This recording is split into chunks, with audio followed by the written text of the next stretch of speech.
오늘 주님이 주시는 부활에 관한 말씀을 우리가 오늘 좀 같이 자세히 보겠습니다. 말씀 속에서 은혜가 있기를 바랍니다. 특히 오늘 주시는 그 본문의 말씀 마태복음 28장 1절에서 10절의 말씀인데요. 예수님의 그 사랑했던 그 여자분들이 막달라 마리아와 또 야고보의 모친인 마리아가 무덤을 찾아갔던 이야기입니다. 28장입니다. 마태복음 1절에서부터 제가 10절까지 읽을 텐데 우리 다 같이 읽어보죠. 다 준비됐어요? 네. 안식일이 다하여 가고 안식 후 첫날이 되려는 미명에 막달라 마리아와 다른 마리아가 무덤을 보려고 왔더니 큰 지진이 나며 주의 천사가 하늘로서 내려와 돌을 굴러내고 그 위에 앉았는데 그 형상이 번개 같고 그 옷은 눈같이 희거늘 수직하던 자들이 저를 무서워하여 떨며 죽은 사람과 같이 되었더라. 천사가 여자들에게 일러 가로되 너희는 무서워 말라. 십자가에 못 박이신 예수를 너희가 찾는 줄을 내가 아노니 그가 여기 계시지 않고 그의 말씀하시던 대로 살아나셨느니라. 와서 그의 누웠던 곳을 보라. 또 빨리 가서 그의 제자들에게 이르되 그가 죽은 자 가운데서 살아나셨고 너희보다 먼저 갈릴리로 가시나니 거기서 너희가 배우리라 하여 보라. 내가 너희에게 일렀느니라. 하거늘 그 여자들이 무서움과 큰 기쁨으로 무덤을 빨리 떠나 제자들에게 알게 하려고 다름질할새 예수께서 저희를 만나 가라사대 평안하느뇨 하거시를 여자들이 나아가 그 발을 붙잡고 경배하니 이에 예수께서 가라사대 무서워 말라. 가서 내 형제들에게 갈릴리로 가라 하라.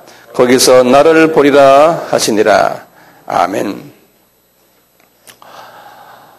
지금 오늘 제가 전하는 그 예수님의 부활의 말씀은 여러분들 평소에 많이 들은 말씀 중에 하나지만요. 그렇지만 잘 적을 사람은 잘 적으셔가지고 이 부분을 잘 정리해 주시면 정말 도움이 될 거예요. 이 부활에 관한 것은 많은 부분에서 아직도 분명치 않고 혼돈된 부분들이 많아요.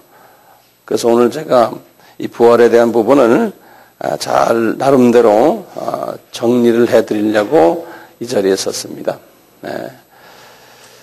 그 부활이란 말하고요, 소생이란 말하고는 다른 말이에요. 이 소생이란 말이 있는데요. 소생은 나사로가 이제 죽었잖아요. 나사로가 죽어서 다시 살아난 것, 우리 사람들이 죽었다가 다시 살아나는 것을 소생이라고 해요. 근데 이 소생과 부활은 다시 살아난다는 의미에서는 같지만 살아나는 결과가 달라요. 예컨대 나사로 같은 사람은 소생했어요. 근데 소생은 예전에 그 모습으로 다시 환원된 거예요. 그렇기 때문에 이분은 계속해서 늙거나 병이 들어요. 언젠가는 죽어버려요. 이 소생은. 나사로가 그렇게 해서 죽었어요. 다시. 때가 되었을 때요. 부활은 달라요. 부활은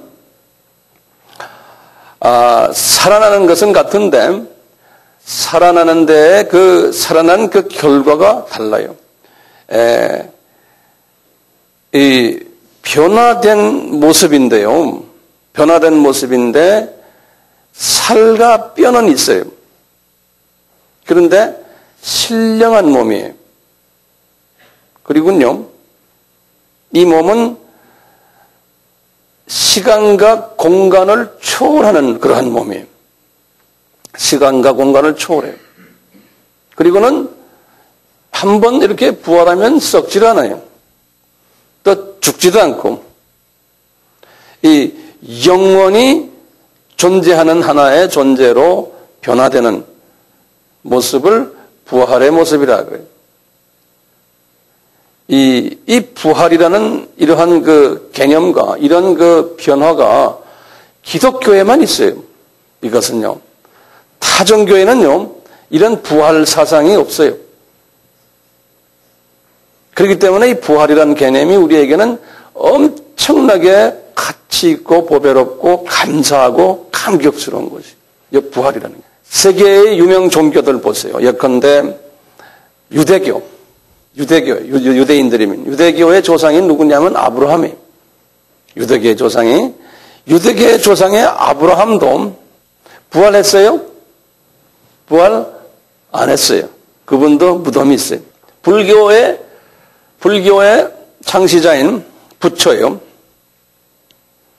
사카문이라고 그래요. 사카문이. 우리는 석가모니라고 그러는데 제가 영어 스펠링을 드릴게요. S-A-K-Y-A. 사키야. 무니. M-U-N-I. 무니.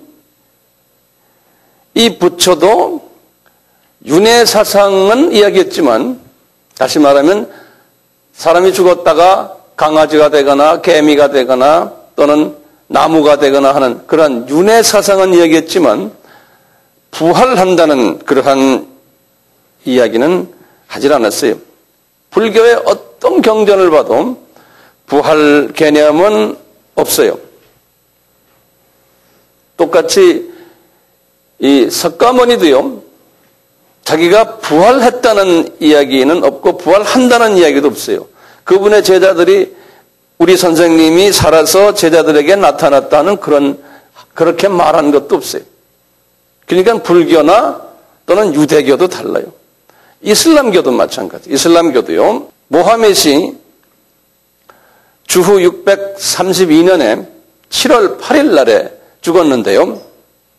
메디나라는 곳에서 죽었어요. 메디나라는 곳에서. 그런데 지금도 모하멧이 거기에서 부활했다는 말은 없어요. 그런데 나중에 기독교의 진리를 그분들이 이렇게 좀 배워가지고 그분들의 그 하디스라고 그래서 그분들의 전통에 의하면은 모하멧이 죽었는데 부활했다는 이야기였고 죽었다는 이야기에서 다시 이렇게 돌려가지고 가브리엘 천사가 와가지고 모리아 산에서 가브리엘 천사와 함께 승천에 올라갔다. 이런 말은 또 있어요. 죽었는데 또 그런 말까지 있어요. 그래서 이 모하멧 종교도요, 상당히 혼돈스러운 종교예요. 그렇지만 부활 개념은 분명히 없어요. 힌두교도 마찬가지예요. 힌두이즘. 똑같이 카스트 제도인데요. 여기도 똑같이 윤회 사상이 있지만 부활 개념은 없어요. 우리 유교, 공자요, 노자나 또는 이란 사람들이면 조아스트교라는 그런 그쪽 동네는 유명한 교회인데 이런 모든 종교들을 보면요, 공자도 무덤이 있고 노자도 무덤이 있고 그분들은 다 무덤이 있어서 사람들이 거기를 참배를 가죠. 부활했다는 이야기는 없어요.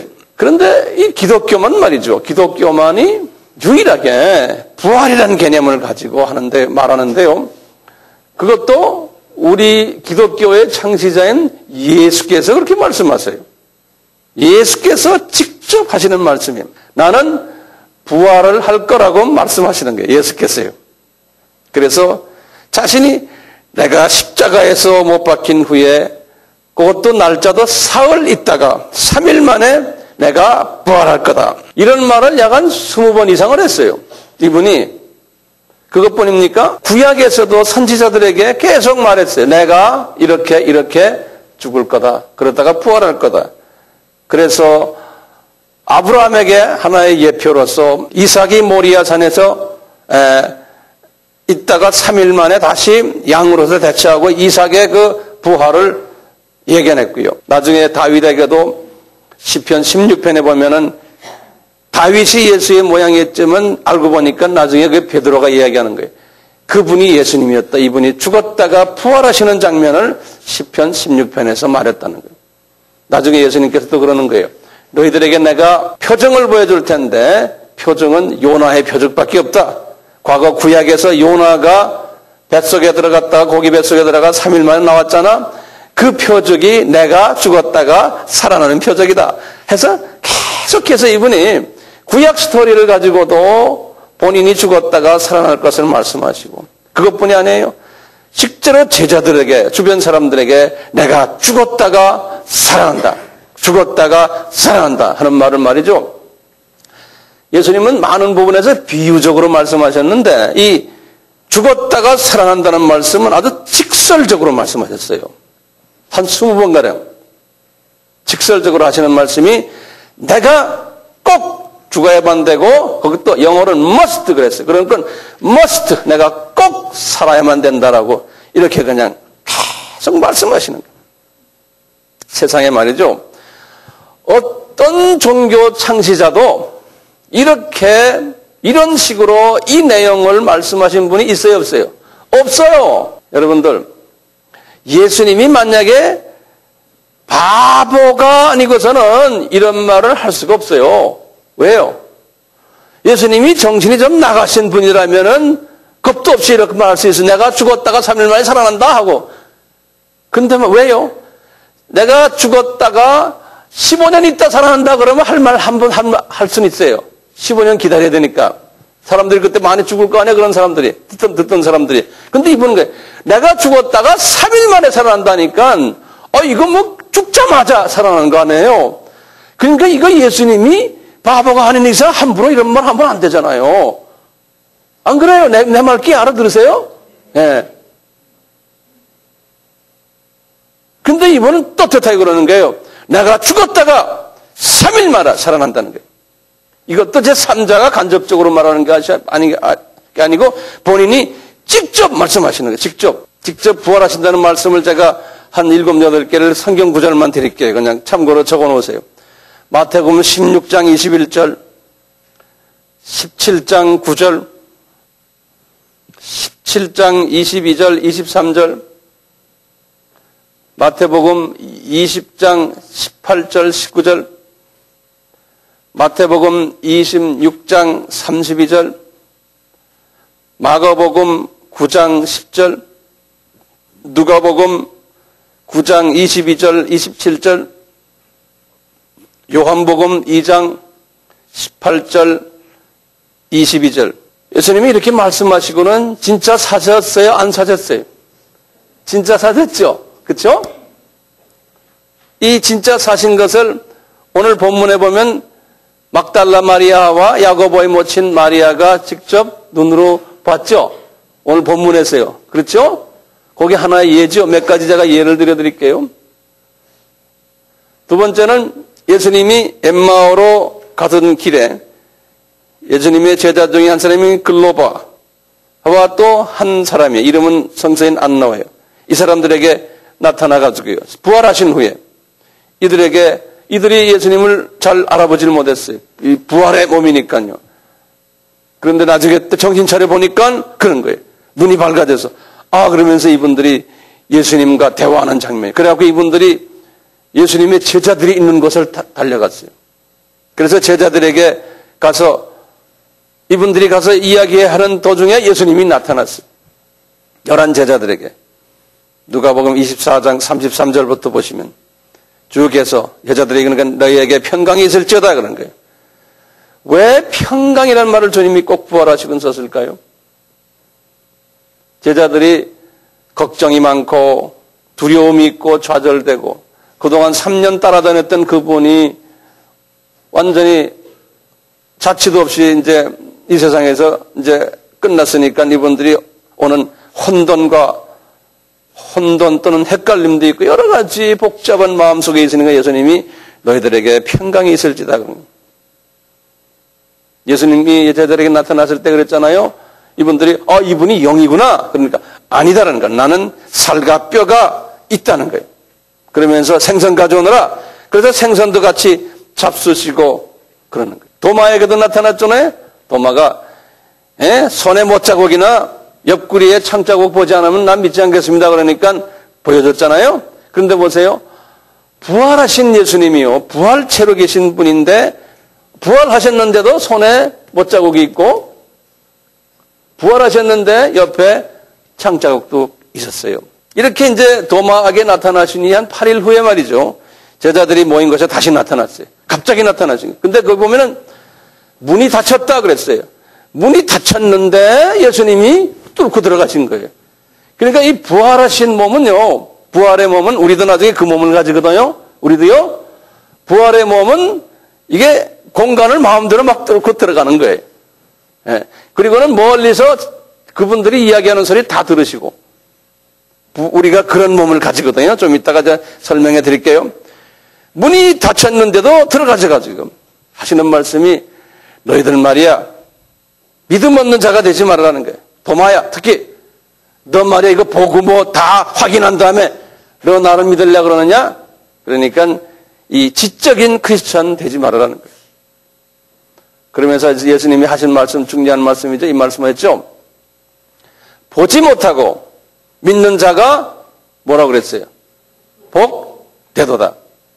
보지 못하고. 예수님이 갈릴리에 베드로와 제자들이 고기잡이 하는 데도 찾아가셔가지고 그분이 어디에 고기가 많은지도 다 아셔서 저기 가서 그물 던져라 그래서 베드로가 고기를 잡는 장면 나오죠. 그래서 153마리 고기가 잡히는 장면도 나와요. 여러분들 왜 예수님이요 내가 3일 만에 살아날 것이라는 말을 왜 그렇게 큰 소리를 하세요? 한마디는 간단해요. 예수님이 하나님이시고 하나님이라 그러면 아직도 우리 개념이 안 가잖아요. 창조주 되시고 모든 사물을 다 지으신 분이에요. 예수님이 우리 사람도 그분이 다 지었어요. 그러니까 우리의 생사화복을 주관하시는 분이에요. 그분이신데 자기가 죽었다 살아났다는 거 그거 못할 거 뭐였죠? 창조주신데 뭐 아무거나 다 만드시는 분인데 만들었다가 없애기도 하시고 하는데 자기가 죽었다 살아나는 게 뭐가 그렇게 빅딜이에요? 이거 먼저 이 개념을 먼저 잘 생각하세요. 하나님이시다라는 것은 하나님이라는 건 영어로 God이라는 소리거든요. God이란 말은 헬라 말로 히브리 말로 엘로힘이라는 소리예요. 엘로힘이라는 말은 크리에이터 영어로 말 창조주라는 소리예요. 예수님이 창조주시기 때문에 살아나는 게 우리 뭐가 그리 대단합니까? 우리 피조물 할 때는 대단해요. 우리는 피조물이기 때문에. 근데 하나님이 죽었다 살아났다 마음대로 하시는 거 뭐 그리 대단합니까? 자연스러운 거죠. 그러니까 우리가 볼 때 그가 부활하셨네 할렐루야 이렇게 할 필요도 없어요. 당연히 살아나셔야 되는 분이에요. 당연히.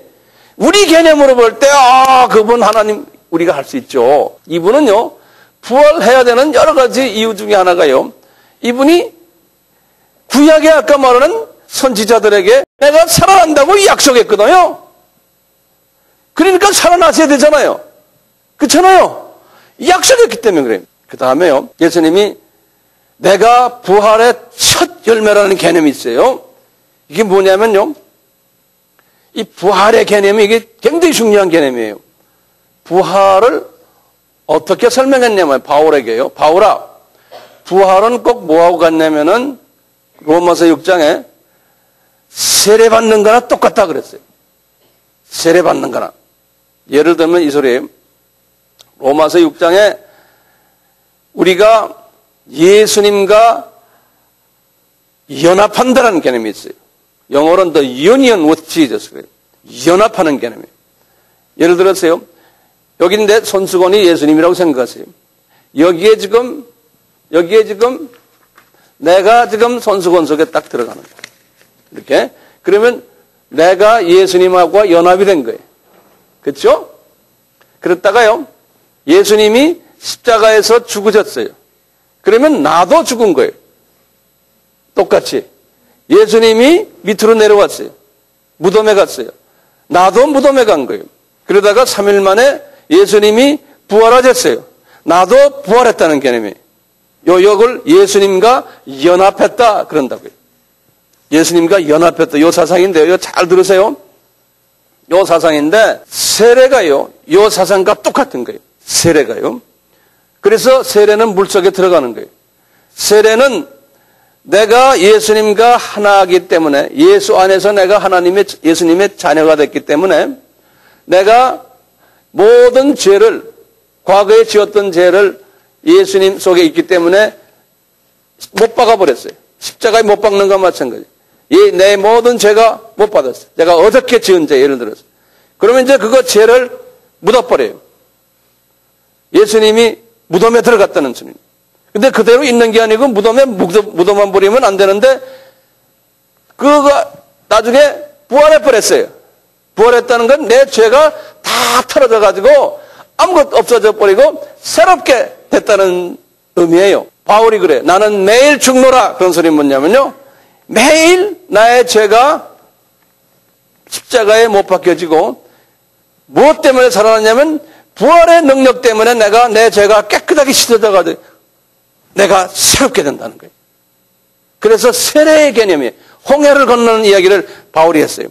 홍해에 내가 들어갔다가 물속에 들어갔다가 내가 다시 홍해에서 나온다는 거예요. 그게 이제 세례 개념이에요.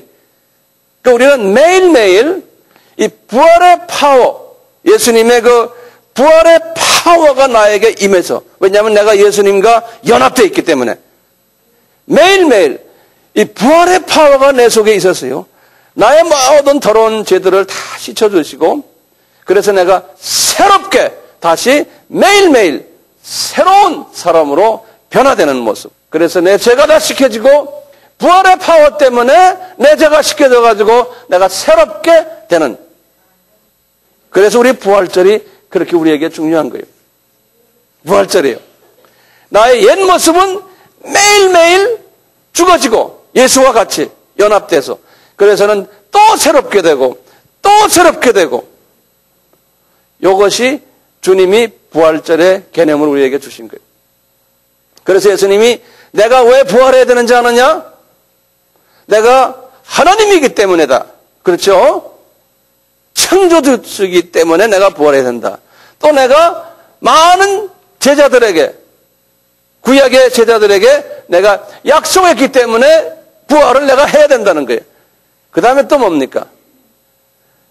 나와 연합된 크리스천들이 매일매일 삶 속에서의 지은 자범죄들이, 매일매일 짓는 죄들이 부활의 능력에 의해서 매일매일 씻김을 당해야 된다는 거예요. 예? 그렇기 때문에 내가 그것을, 그 부활의 파워를 크리스천들에게 부어주려고 내가 부활해야 된다는 거예요. 예, 부활해야 된다는 거예요. 그러니까 우리는 그 부활의 파워, 부활의 그 변화시키는 파워, 씻으시는 파워, 새롭게 하시는 파워가 우리에겐 항상 있는 거예요.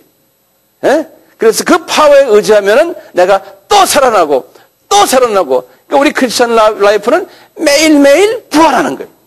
매일매일 새롭게 되고 새롭게 되고. 우리 크리스천들은요, 이 육신의 몸이 딱 끝나잖아요. 끝나면은 우리가 어떻게 돼요? 무덤으로 들어가잖아요. 그렇죠? 공동묘지로 들어가죠. 공동묘지로 들어가면 우리의 썩을 몸이 그 순간에 어떻게 돼요? 그 순간에 변화를 받아가지고 부활을 해버려요. 그 순간에 부활해가지고 우리는 어딜 갑니까? 낙원으로 가는 거예요. 그냥 거기에 썩을 몸만 거기에 있는 거죠.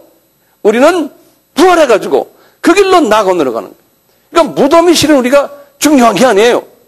우리는 조상무덤 하는데 참 답답지사해요. 많은 크리스천인 중에서요, 사자에게 씹혀서 무덤도 없는 사람들이 있어요. 사자에게 씹히는 그 순간에 이분들은 어떻게 됐어요? 그 몸이 완전히 변형돼가지고 부활의 몸으로 변해가지고 낙원으로 올라가 버렸어요. 무덤이 필요 없어요. 이 소망을 우리에게 주시려고 주님이 내가 부활해야 된다는 거예요. 기도할 때, 묵상할 때 이 말씀을 가지고 묵상하면서 주님을 깊이 만나셔야 돼요. 그냥 설교로 듣기만 하시면 안 돼요. 이 소망이 있었기 때문에요. 이걸 우리가 부활신앙이라고 그러잖아요. 이 부활신앙이 있었기 때문에 예수님의 제자들이나 교부들이나 크리스찬들이 과거 2000년 역사 속에서 목숨을 걸고 순교까지 했던 거예요. 왜 순교했을까요? 순교하는 사람들에게 자기가 순교가 당하면은 부활의 영광체로 변화되는 모습을 보았기 때문에 그렇거든요. 예? 그러니까 즐거움으로, 기쁨으로 순교할 수 있는 거예요. 부활의 증거자들은 엄청나게 많아요. 제가 이제 이 1세기 때부터요, 부활을 직접 목격한 사람들, 예수님의 부활의 증거자들 그렇게 적어 놓으시고 내가 쭉 몇 사람을 좀 드릴게요. 첫째, 누가복음을 쓴 누가예요. 누가가 누가복음 쓰시고 사도행전 1장 3절에서 그랬어요. 예수님이 확실한 많은 증거를 주변 사람들에게 보여줬다는 거예요. 부활의 증거를. 다시 말하면 예수님 자신이 많은 증거로 부활을 하셨다는 것을 보여줬다고 그랬어요. 거기에 원어를 보면요, 테크 메리온이라는 원어가 있어요. 증거란 말이에요. 테크 메리온이라고 해요. 이 말은 뭐냐면요, 그냥 말로 증거하는 것이 아니고 많은 사인을 보여주고 표시를 보여주고 기호를 보여줘가지고 실제 속에서 보여줄 때 쓰는 그러한 말이에요. 한국말로 그냥 증거라 그랬죠. 그래서 한국말 번역을 잘해놨죠. 확실한 많은 증거로 이렇게 말했어요. 근데 예수님이 실제로 사람들에게 보여준 거예요. 내가 살았다는 것을요. 이렇게 해서 많이 보여줬다는 거예요. 그걸 누가 봤어요?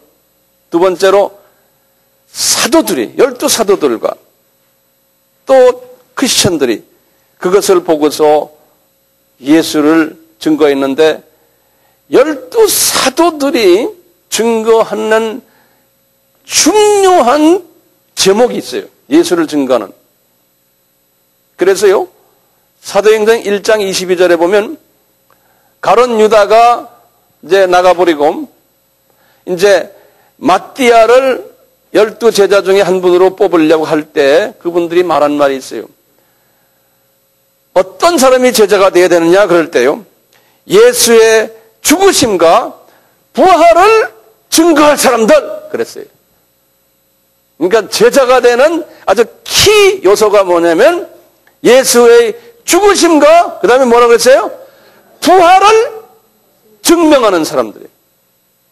그러니까 우리도 마찬가지예요. 예수의 부활을 항상 이야기해야 돼요. 베드로는 그 후부터요, 사도행전에서 보면 최소한 6번 설교를 하시면서 예수 그리스도의 부활을 말했어요. 베드로가요. 그것 때문에 이 사람이 핍박을 받았어요. 사도행전 2장 23절, 2장 31절, 3장 14절, 4장 10절, 5장 30절 이런 데서 예수의 부활을 이야기하니까 유대인들이 싫어하는. 바울도 마찬가지예요. 바울도 사도행전 13장 29절, 17장 30절, 26장 22절 모든 그 내용들을 보면은 바울의 모든 설교가요, 그분이 설교하는 장면에 보면 전부 예수님의 죽으심과 부활을 이야기해요. 그만큼 기독교의 핵심 교리가 부활이에요. 그런데요, 바울이 고린도 교회의 사람들이 부활을 부인하는 사람들이 있었어요. 그래서 바울이 그 유명한 고린도전서 15장을 썼어요. 고린도전서 15장은 부활장이라고 그러죠. 그분이 고린도전서 15장에서 이렇게 말하는 거예요. 얘들아, 예수님이 이제 15장 3절에서 4절에 이렇게 말했어요. 예수님이 구약에서 말씀한 대로 죽으셨다가 또 구약에서 말씀한 대로 사흘 만에 살아나셨다. 이렇게 말씀하시는 거예요.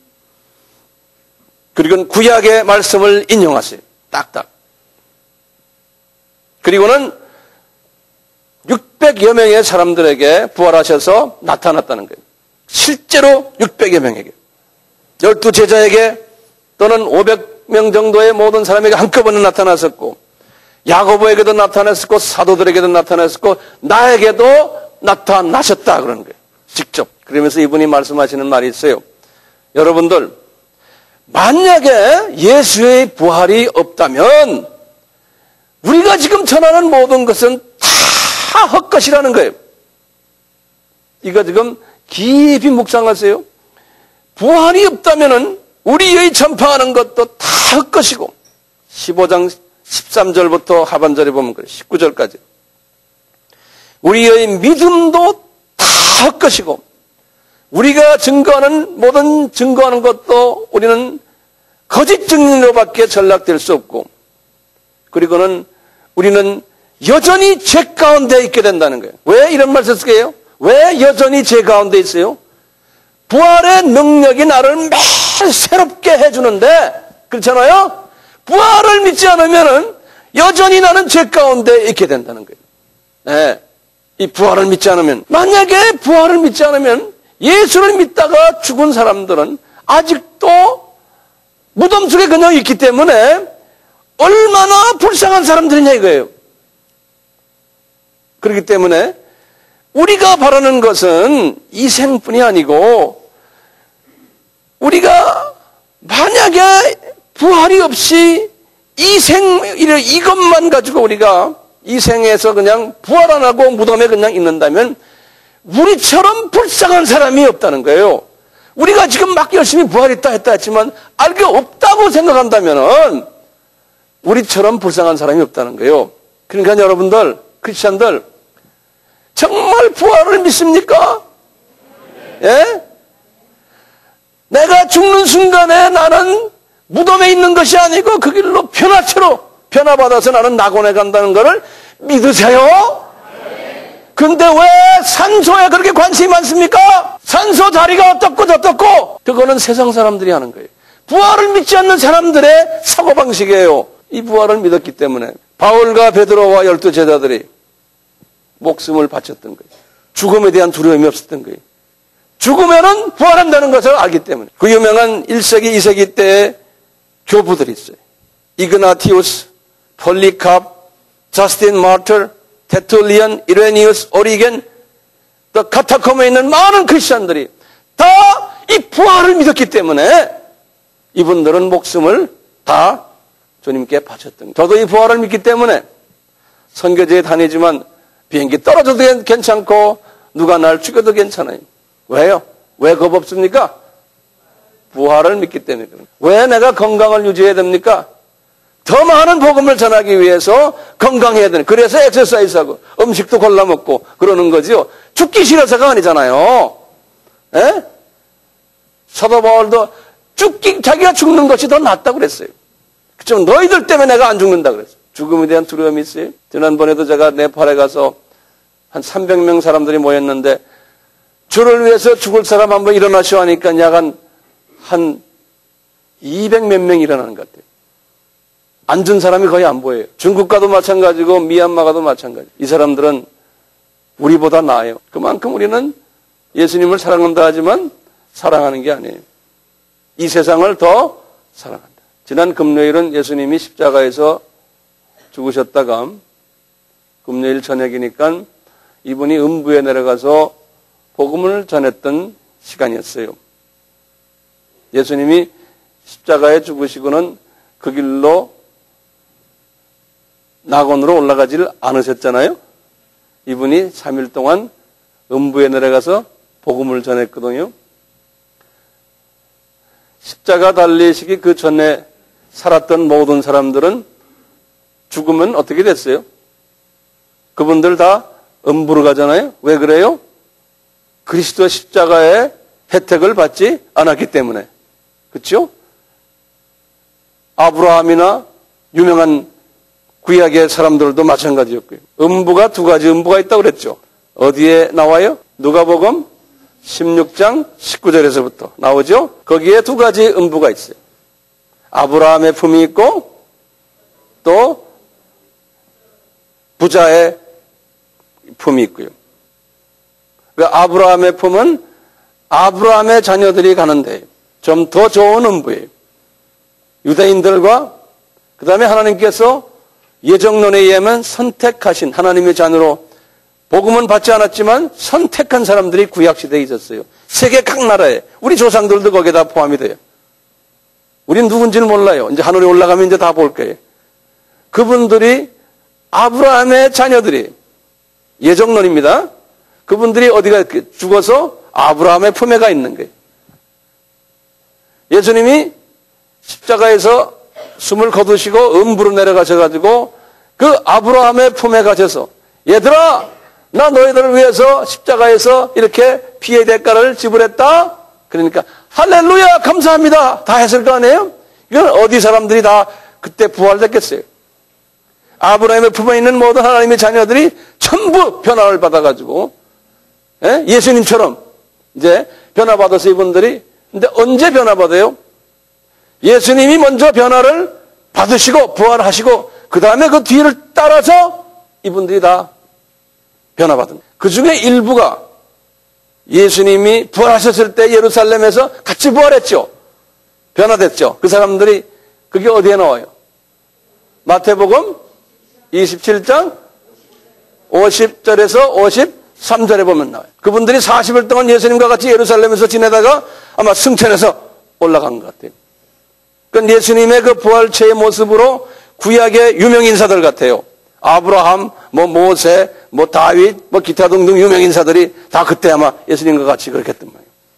나머지 분들은 다 미리 올라가 버리고. 그러니까 예수님이 십자가를 치시고 죽으신 다음에도 끊임없이 바쁘셨어요. 전도하시느라. 선교사였어요. 이분이 가만 앉아서 커피 한잔 하시면서 쉬신 게 아니에요. 그냥 끊임없이 전도를 하셨던 거예요. 음부에까지 내려갔어요. 자, 그리고는 이제 신약시대가 딱 됐어요. 신약시대 되니까 복음은 저 중동과 고작해야 남부 유럽에만 복음이 한 5, 600년 동안 있었죠. 나머지 나라들은요. 아프리카나 남미나 또는 아시아는 복음이 전혀 없었잖아요. 기회가 없었잖아요. 그렇잖아요? 근데 우리가 예정론에 의하면은 분명히 그런 나라에도 하나님의 자녀들이 분명히 있었을 텐데 복음은 받지 않았지만 그러니까 이분들이 죽으면 어디를 갔겠어요? 하나님의 예정된 사람들은 복음은 받지 않았지만 제 혼자 생각이에요. 분명히 아브라함의 품에 가서 대기하고 있었을 거예요.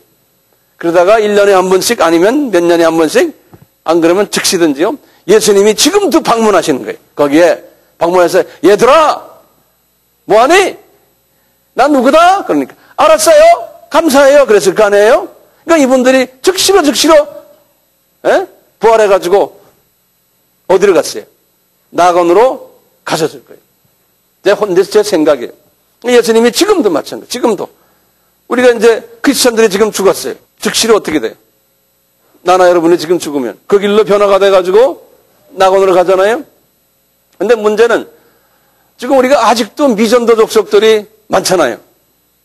복음을 받지 않은 미전도 족속들이 많은데 거기에도 분명히 하나님의 자녀들이 예정된 자녀들이 있을 거 아니에요?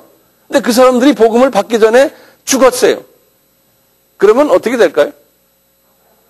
그분들이 분명히 아브라함의 품에 있다가 주님께서 그분들을 올려보낼 것 같아요. 그러니까 우리는 이런 생각에 우리가 전하지 않으면은 그 사람들을 어떻게 구원을 받느냐? 그건 우리 생각이에요. 사도 바울도 그런 이야기를 했어요. 로마서 10장에 보면요. 그렇지만 그만큼 뭐냐면 우리가 열심히 복음을 전하라는 뜻이지 우리가 전하지 않으면 저 사람이 예정이 돼도 지옥에 간다. 이것은 좀 우리의 견해로 볼 때 그렇지 하나님의 입장에서 보면 그렇지 않은 것 같아요. 그렇지만 그러면 선교가 필요 없지 않습니까? 이렇게 나올 거 아니에요? 왜 필요합니까? 우리 주님은 하나님의 이 구원 계획 속에서 우리로 하여금 너 여기에 참여해라. 그러면 복이 있도다. 주님의 구원 계획에 내가 참여하는 것 자체만 해도 엄청난 복을 받는 주님의 선물 아니에요? 하늘 올라가면 높은 자리에 있게 될 거예요. 예수님이 공중에서 이제 공중 재림을 할 때를 생각해 봐요. 공중 재림할 때요. 데살로니가전서 4장 13절에서부터 쭉 17절까지 말씀을 보면 이래요. 공중 재림을 하는 장면을 바울에게 보여주셨는데 예수님이 그러시는 거예요. 우리 잠깐 좀 볼까요? 데살로니가전서 13절부터 보세요. 형제들아 자는 자들에 관하여는 너희가 알지 못함을 우리가 자는 자들이라는 말은 크리스찬들 중에서 자는 자들이 지금 죽은 사람들 이야기하는 거예요. 근데 이 사람들은 실제로 잠자는 게 아니죠. 우리 개념으로는 잠자지만 주님의 눈을 볼 땐 지금 어디 있어요? 이분들? 어디 있어요? 낙원에 올라간 사람들이에요. 무덤에 지금 있는 게 아니에요. 우리 개념으로 볼 땐 무덤에 있는 것 같지만 주님의 눈을 보면 그분들은 지금 낙원에 올라가 있는 사람들이에요. 근데 자는 자들이라고 그랬어요. 왜 자는 자들이라고 그랬어요? 이분들이 영원히 멸망한 사람들이 아니라는 소리예요. 예? 자, 보세요. 형제들아, 자는 자들에 관하여 너희가 알지 못함을 우리가 원치 아니하노니 이는 소망 없는 다른 이와 같이 슬퍼하지 않게 하려 함이라. 우리가 예수의 죽었다가 다시 사심을 믿을진데 이와 같이 예수 안에서 자는 자들도 하나님이 저와 함께 데리고 오시리라. 여기다 좀 줄을 그으세요. 이게 무슨 소리냐면요. 예수님께서요, 이제 강림에서 내려오실 때요, 이제 예수님이 이제 공중 재림이에요. 그럴 때 이 자는 자들을 데리고 오시겠다는 거예요. 근데 보면은 다가 아니에요. 자는 자들 중에서 특별한 사람들을 데리고 오시겠다는 거예요. 15절 보세요. 우리가 주의 말씀으로 너희에게 이것을 말하노니 주 강림하실 때까지 우리 살아남은 자도 자는 자보다 결단코 앞서지 못하리라. 주께서 호령과 천사장의 소리와 하나님의 나팔로 친히 하늘로 쫓아 강림하시리니 그리스도 안에서 죽은 자들이 먼저 일어나고 그 후에 우리 살아남은 자도 저희와 함께 구름 속으로 끌려 올려 공중에서 주를 영접하게 하시리니 그리하여 우리가 항상 주와 함께 있으리라. 이 말씀 바울은 아주 축소시켰는데요. 이 말이 이제 이렇게 해석이 돼요. 예수님이 공중에 이제 공중 지상 재림을 하려고 할 때요. 이제 쫙 내려오시는데 누구를 데려오냐면 크리스천 중에서 이미 낙원에 올라갔던 사람들 중에 일부를 데리고 내려오시는 거예요. 그래서 우리 눈에 딱 그분들이 예수님과 같이 있는 거예요. 그 사람들을 무덤이 열려서 무덤에서 나왔다라고 해석을 한 거예요. 그렇지만 크리스천들은 지금 무덤에 있지는 않잖아요. 그렇잖아요. 그리고는 이분들이 딱 나타나고는 그 다음에 우리 살아남은 자도 휴거를 당한다는 거예요. 그런데 휴거는 아무나 휴거합니까? 아니죠. 크리스천 중에서 특별한 분들만 휴거당하잖아요. 이 특별한 분들이 휴거를 당해서 예수님과 만나는데 그걸 무슨 잔치라 그래요? 혼인잔치라 그러잖아요. 예. 그 혼인잔치에 참여할 자격이 있는 사람만 낙원에서 내려오는 거예요. 예수님과 같이. 또 지상에서도 많은 크리스천 중에서도 혼인잔치에 참여할 만한 사람만 들림받아서 여기서 만나는 거예요. 이 사람들은 어떤 사람들이에요? 지도자 그룹들이에요. 천국에서. 요분들이 나중에 7년 환란이 끝난 다음에 지상재림할 때 같이 내려와서 천년왕국 때 뭐 한다고 그랬어요? 지도자 그룹이 되고 영원한 세계에서 지도자 그룹이 된다고 그랬어요. 예. 우리가 지금 요 그룹에 들어가려고 이렇게 우리가 지금 주님을 섬기잖아요. 예? 요 그룹에 들어가려고. 저는 그런 마음 때문에 이렇게 가운 입고 땀 흘리면서 이렇게 하는 거예요. 이런 부활에 관한 주님이 주신 아주 분명한 메시지들이 우리에게 있는데 영의 눈이 어두워진 자들이 많아가지고요. 과거 2000년 동안이요. 예수님의 부활을 부인하고 부활에 관한 적절치 못한 이론들을 만들어가지고 많은 하나님의 자녀들을 혼동케 하고 헷갈리게 하고 믿음에서 떨어지게 한 일들이 있었어요. 왜 그럴까요? 예수님의 십자가의 사건과 예수님의 부활과 그것이 기독교에서는 생명이거든요.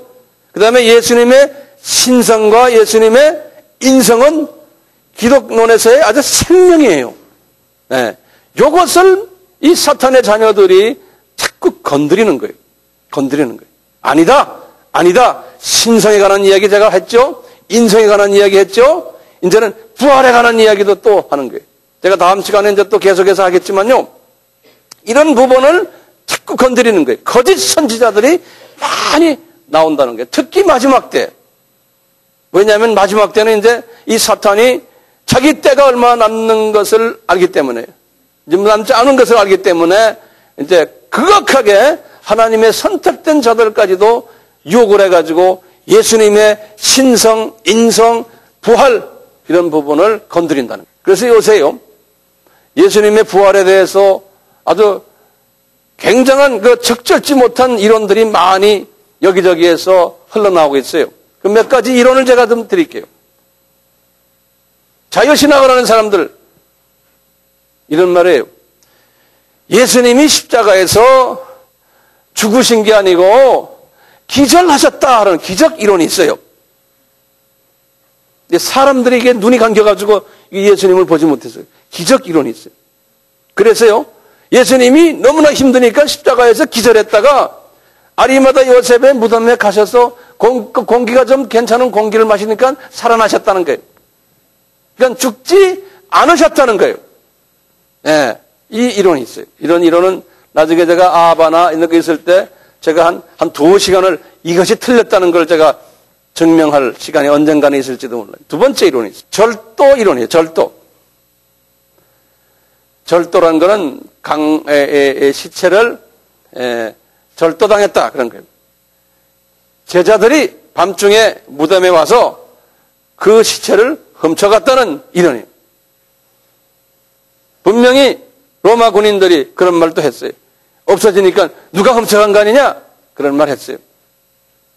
특히 1세기 때 유대인들 사이에서 이 이론이 아주 인기가 있었어요. 근데 파수꾼도 있고 말이죠. 파수꾼이 그냥 이런 돌을, 큰 무거운 돌을 거기다 딱 갖다 대고 파수꾼이 서 있는데 훔쳐갈 수 있어요?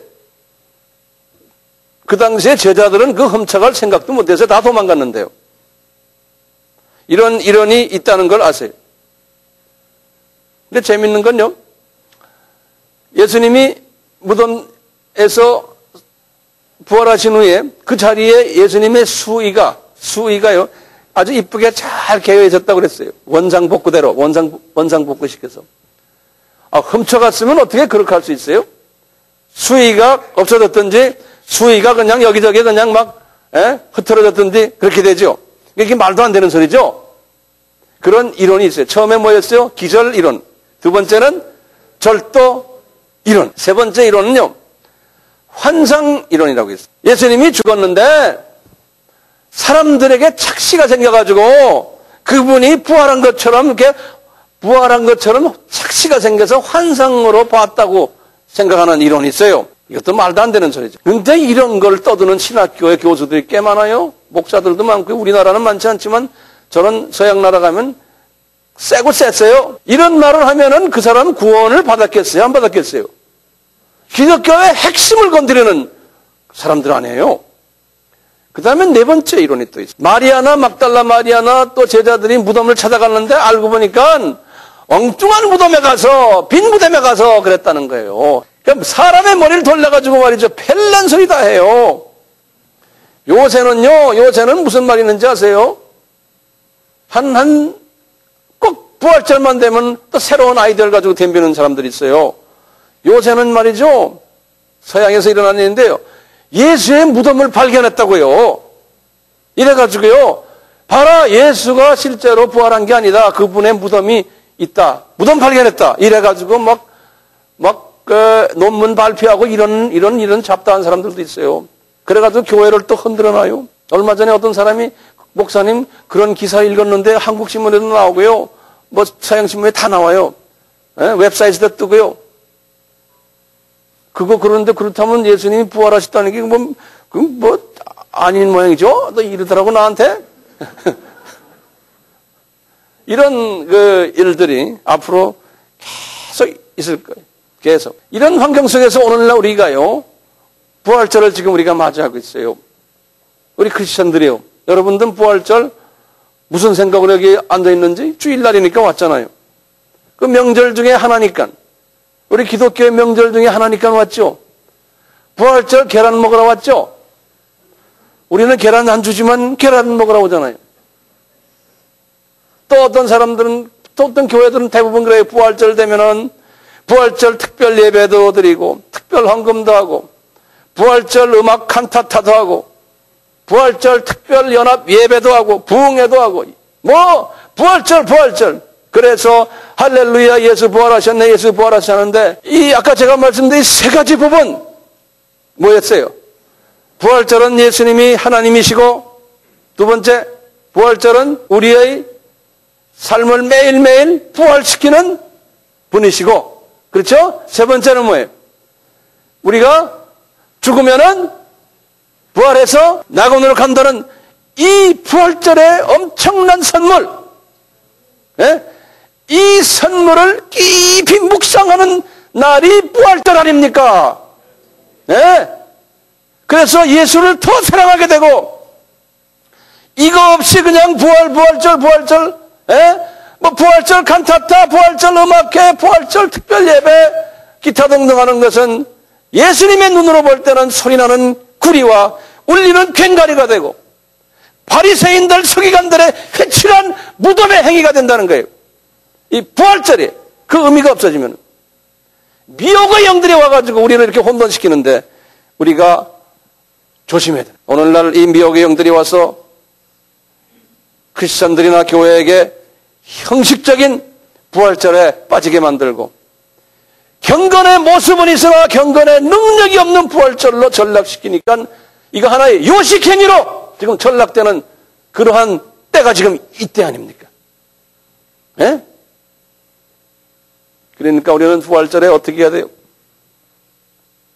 우리는 부활절에 어떤 특별한 날 하루만 아니지 않습니까? 우리가 매일매일 예수님은 우리의 소망이 되시고, 우리의 창조자가 되시고, 나의 하나님이 되시고, 나의 생사화복을 주관하시고, 알파 오메가 되시는 이러한 예수님 아니십니까? 타종교에는 이런 예수님이 없습니다. 그러니까 예수님 나에게서 찬양을 받으시고, 우리는 예수님을 경배합니다. 예배드립니다. 찬양드립니다. 존경합니다. 이것을 끊임없이 1년 365일 끊임없이 고백하는 것이 부활절을 지키는 크리스찬들이에요. 끊임없이. 두 번째는 뭡니까? 내가 매일 예수와 함께 연합하여 예수의 죽음이 내 죽음이 되고 예수의 부활이 내 부활이 되어서 매일매일 예수와 연합해서 나의 죄가 매일매일 씻어지고 태워지고, 그래서 그 부활의 능력이 나한테 임하셔서 나를 새롭게 해주고 나의 매일매일 짓는 죄의 무덤이 빈 무덤이 되게 하고 죄의 사슬이 깨지는 그러한 부활절, 매일매일 경험하는 부활절, 우리가 성결케 되는 일을, 이 부활의 파워, 이 파워가 씻으시는 파워, 무덤을 깨는 파워, 이 파워를 우리가 매일 경험하니까 내 속에서 죄의식도 없어지고 열등감도 없어지고, 이 파워가 나에게 오면요 좌절감도 자꾸 사라지고, 소망도 없어졌는데 소망이 생기고, 걱정, 근심, 초조, 절망, 불안, 이런 것들이 그 변화시키는 파워 때문에 나를 새 소망을 주고 새 믿음을 주고, 이렇게 매일 경험하는 것이 우리가 부활절을 경험하는. 그리고는 우리는 이 세상이 우리 세상이 아니라는 걸 항상 이야기하면서, 사도 바울이 그랬어요. 고린도전서 15장 17절 이렇게 말씀했어요. 그리스도께서 다시 사신 것이 없다면 우리의 믿음도 헛것이고 우리는 여전히 죄 가운데서 우리의 죄를 이겨내지 못하고 매일매일 허덕허덕 할 거라는 거예요.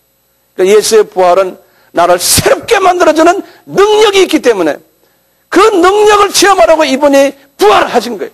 그래서 부활의 첫 열매가 되셔가지고 우리 보고 너희들도 매일매일 부활하라, 이 세상에 살면서 내 힘을 가지고, 그리고 나중에 이 세상이 끝날 때 진짜 부활하라, 이렇게 말씀하시잖아요.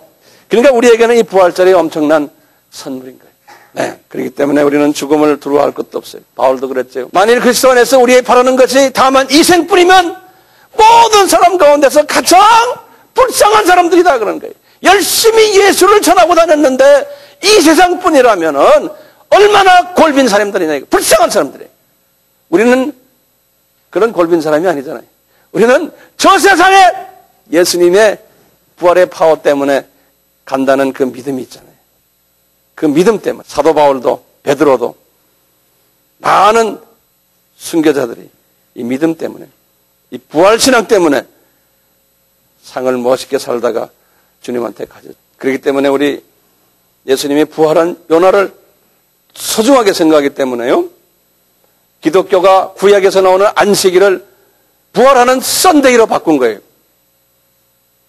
그래서 안식일이 세터데이인데, 그 토요일인데 썬데이로 바꾼 거예요. 그래서 부활한 날을 우리 개신교에서는 또는 로만 가톨릭에서 소중하게 생각하는 거예요. 왜냐하면 부활하는 날이 사람을 변화시킨 날이기 때문에. 그러니까 이 날을 우리가 통해서 주님께 예배드리고 우리의 죄가 매일 사함받고 이 날 우리가 새롭게 되는 날이거든요. 그렇기 때문에 이 날을 우리가 향해서 주님한테 우리가 성만찬도 세례도 베풀고 하나님을 경배하고 이분에게 존경하고 우리가 이 날을 가지고 우리가 주님과 교제하는 날로 만들었어요. 그래서 우리가 주일날, 요 부활하는 날이 이런 의미에서 중요한 날이에요. 새롭게 우리를 만드는 날이 요 썬데이, 부활절 날이라는 거예요. 그러니까 every Sunday가, 매일 썬데이가 부활절이에요. 우리가 새롭게 되는 날이라는 거예요. 오늘도 이 부활절을 통해서 1년에 한 번 있는 요 날만이 아니고 매일 썬데이마다 예수님의 부활을 체험합니다. 다시 제가 말씀드리면 항상 예수님이 하나님이시고 그분이 우리에게 주시는 파워로서 우리가 부활의 파워로서 새롭게 되는 경험, 우리가 이 세상이 끝날 때 그 파워가 우리로 하여금 저쪽에